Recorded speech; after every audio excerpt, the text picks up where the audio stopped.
Lorsqu'on donne son consentement, on écarte, on refoule toutes sortes de choses qui pourraient s'y opposer. Autrement dit, il y a du refoulement. Mais le problème, c'est qu'il est inconscient le plus souvent. On ne sait pas tout ce à quoi on a dit non pour dire oui. Et cet espace négativé, qu'on pourrait appeler l'espace du refoulé, est inévitable. Un désir qui n'aurait pas partie liée avec le refoulement ferait du sujet une pure mécanique pulsionnelle, ce qui serait injuste. Les gens désirent, s'interrogent, refoulent, rêvent, décident, tout en sachant qu'ils ont affaire bien souvent à de l'indécidable, à des choses qu'on ne saura qu'après coup. La fameuse question que posait Freud, « Que veut la femme ?» est ici convoquée. Il faudrait d'ailleurs entendre la femme en un sens également métaphorique, le féminin en tant que potentiel d'accueil. Dire oui, c'est pas du tout la même chose que dire non. Dire oui, c'est permettre l'entrée dans mon enclos narcissique, dans mon territoire. Le non a beaucoup fasciné Freud, qui a écrit un joli article dessus, qui s'appelle « La dénégation », où le non consiste à construire des barrières sur ce qui ne va pas entrer dans mon corps, dans mon enclos. Mais le oui, c'est plus complexe. Et donc, il y a une articulation mystérieuse entre ce oui qu'on dit et tout ce qui a été refoulé pour le permettre et qui peut revenir. Alors, il y a des expériences, des gens, un couple s'est rencontré, ils se sont dit oui en présence d'un tiers, donc la fonction du tiers était respectée, et puis ils se séparent au bout d'un an, et on pourrait titrer la séquence de leur histoire d'un consentement. C'est-à-dire qu'un certain consentement s'est déployé, s'est explicité, s'est expliqué avec le refoulé et s'est achevé en rendant son dernier souffle. C'est des choses qui arrivent. Mais pour reprendre la question « Que veut la femme ?», je ne ferai pas comme la tradition analytique le veut, et je ne ferai pas le mystérieux sur cette question, non pas qu'elle soit lumineuse, on est même intimidé par l'énormité de cette question, mais on peut oser une hypothèse. Supposons qu'une femme veuille un homme qu'il aime, qui lui plaise et qu'elle pourrait aimer. C'est des choses qui arrivent. Eh bien, ils vont ensemble, ils cohabitent, ils fondent famille, et puis, si l'homme s'est révélé médiocre ou s'il l'a trahi s'il a rencontrer quelqu'un, eh bien, la femme va être traumatisée. Elle va dire « je n'ai pas voulu ça ». Et puis le ça va chuter. « Je n'ai pas voulu. Je n'étais pas vraiment consentante ». Et le vraiment va tomber aussi. « Je n'étais pas consentante ». Ben oui, mais pourtant, le consentement a été formulé. C'est dire tout simplement que le refoulé s'est mis au travail et a révélé quelque chose de difficile à supporter, qui est la part de chacun dans cet échec, entre guillemets, qui n'en est peut-être pas un. Celui qui vous plaque vous fait souvent un beau cadeau.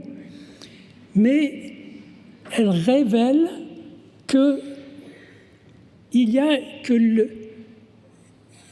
que le meilleur et le pire, ça n'est pas exhaustif du possible, que l'objet du consentement est partagé, mais pas uniquement entre le meilleur et le pire.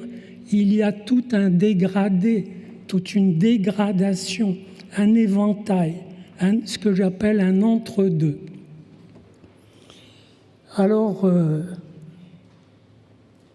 on comprend que certains, et même toute une militance un peu teigneuse, déclarent que non, en fait, il n'y a pas eu consentement, mais seule une militance un peu agressive peut déclarer, dans certains cas, qu'il n'y a pas eu consentement, alors que les deux partenaires n'ont pas du tout cette certitude et que chacun est presque prêt à reconnaître sa part dans quoi ?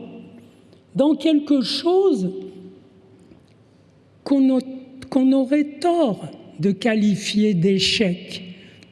En fait, les gens, j'ai dit tout à l'heure que le refoulement qui permet le oui est souvent inconscient, les gens ne savent pas tout de ce qu'ils vont faire ou de ce qu'ils désirent faire. Ils y vont sans tout savoir, sans trop savoir. Et la réponse vient, elle est négative. On parle d'échec, peut-être à tort. C'était une réponse, ce n'était pas la bonne réponse. Mais la question, est-ce que c'est lui, est-ce que c'est elle, est-ce que c'est ce projet qui va répondre à mon attente, combler mes désirs? C'est une question indécidable. Bien sûr, des personnages respectables nous ont donné quelques tuyaux. Jésus a dit que votre parole soit oui, oui, non, non. C'est dans Matthieu 5, 37.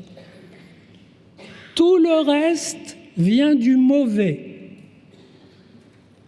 C'est une parole très forte. Oui, oui, il voulait dire oui pour maintenant et oui pour plus tard. Oui pour le conscient et oui pour l'inconscient. Donc aussi pour avant. C'est beaucoup. C'est pareil pour le non. Et comme toutes les paroles belles, pour ne pas dire belles paroles, des textes sacrés, eh bien, on a envie de dire c'est beau, mais il faut avoir les moyens. C'est pas, et oui, comme la parole respecte tes parents, donne-leur du poids, c'est magnifique, ça nous libère de leur emprise. Mais ça veut autant dire ne soyez pas névrosés. Donc, ils n'ont pas beaucoup réfléchi à la faisabilité. Mais peu importe.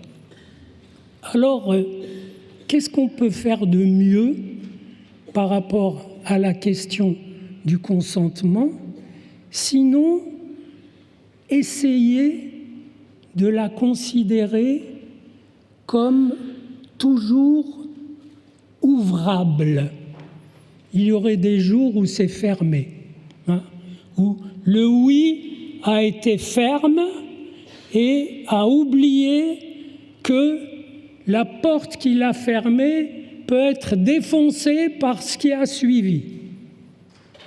Mais bon, il a été ferme un certain temps. Que peut-on faire de mieux sinon considérer qu'il y a des jours où ça doit être ouvrable, ça doit être discutable, questionnable. Et c'est une issue, mais rendez-vous compte qu'elle aussi est questionnable. Si vous dites « il n'y avait pas consentement », vous entrez dans une affirmation qui elle-même va faire l'objet d'un refoulement que vous avez fait et donc d'une décision discutable. Alors on cherche qui serait le tiers magnifique, miraculeux qui résoudrait la question, mais il n'y en a pas. Donc je me suis demandé tout de même, qu'est-ce qui fait que de nos jours, la question du consentement soit devenue un sujet très ample, un sujet de société, un questionnement individuel, massif? Est-ce que le nombre de viols a énormément augmenté? Et si oui, pourquoi? Je n'en sais rien. Je pense qu'on peut faire la part, bien sûr, de tout ce qui s'est dit, de la parole qui se libère, des réseaux sociaux, des mouvements féministes qui ont remis cette question en avant. Mais je pense qu'il y a peut-être une raison plus profonde, plus silencieuse, qui est que dans nos sociétés, dans nos collectifs, dans nos groupes plus ou moins grands, on vit souvent sous le régime du consentement forcé. C'est-à-dire que, pour n'avoir pas l'air fou, on est obligé de consentir au maintien de l'espace ambiant, des règles qui le régissent, mais sous couvert de ce consentement qui va de soi, on nous suppose consentir à des choses qui, elles, ne vont pas de soi. Et donc, on nous met le package. Voilà. C'est comme pendant le Covid, on a consenti à des mesures qui se sont révélées par la suite surréalistes, mais refuser d'y consentir équivalait à être un refouznik dans l'Union soviétique, c'est-à-dire pratiquement un fou. C'est d'ailleurs une des entrées intéressantes dans la folie. C'est quand tout le refoulement qui vous entoure se dresse contre vous. Alors, on m'a demandé quand même de dire quelque chose sur le consentement dans les textes sacrés. Ben, figurez-vous que c'est très intéressant. Si on prend, j'ai écrit autrefois un livre, Les trois monothéismes, et j'ai laissé une case blanche pour ceux qui ne sont d'aucuns, qui se sentent libres par rapport aux autres. Mais c'est intéressant de voir que, par exemple, dans le Nouveau Testament, la question du consentement est réglée par la foi. Ayez foi en celui qui vous a sauvé, mais qui est votre semblable. Donc un petit peu, ayez foi en vous-même, en votre vie. C'est pas mal. Et il faut pouvoir élaguer tout ce qui a entamé votre peu de confiance en vous. L'Ancien Testament, c'est passionnant, c'est l'histoire d'un consentement qui n'arrive pas à se poser de façon définitive. C'est une scène incroyable qui dure 1500 pages entre un peuple et son Dieu qu'il s'est créé ou qu'il a découvert ou qu'il a inventé, qui veut le harnacher, et le peuple se rebiffe. Le consentement n'arrive pas à tenir, et c'est peut-être une des choses les plus merveilleuses de ce témoignage. L'autre livre monothéiste, c'est beaucoup plus simple. Le consentement, c'est la soumission, c'est le sens même du mot arabe islam. Autrement dit, on a là 3 lignes de rapport au consentement qui sont tout à fait éloquentes et que je vous laisse méditer.